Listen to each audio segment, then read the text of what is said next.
Asqar Muxtor, Nosir, shoir, mohir tarjimon, O'zbekiston xalq shoiri.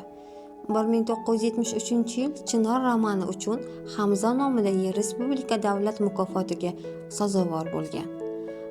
Asqar Muxtor 1920-yil 23-dekabr kuni Farg'onada temirchi yo'lchilar oilasida dunyoga kelgan. 11 yoshida yetim qolib, bolalar uyida tarbiyalanadi. 1938-yil maktabni tamomlagach, Asqar Muxtor O'rta Osiyo davlat universitetiga o'qishga topshiradi. Keyinroq Andijon pedagogika institutida o'zbek adabiyoti kafedrasi mudiri bo'lib ishlaydi. Asqar Muxtorning Toshkentga ko'chib o'tishi uning ijodiga yangi sahifa ochilishiga sabab bo'ldi. U respublikaning markaziy nashriyotlarida bo'lim mudiri, mas'ul kotib lavozimlarida ishlagan.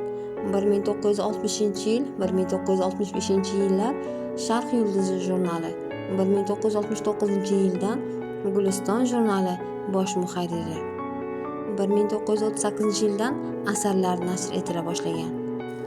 Asqar Muxtor adabiyotga ishchilar sinfini olib kirgan. Po'lat qo'yuvchi dostoni, Hamshaharlarim she'riy to'plami, Po'lat shahri ocherk va hikoyalar to'plami, Opa-singillar romani respublikada ishchilar sinfining shakllanishi, o'zbek ayolining ma'nan uyg'onishiga bag'ishlangan.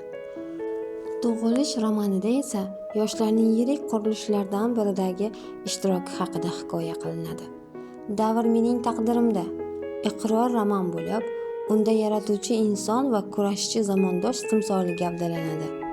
Qoraqalpoq qissasi hamda mangulikka daxldor dostonlarida Asqar Muxtor tarixiy inqilobiy mavzularga yuzlanadi.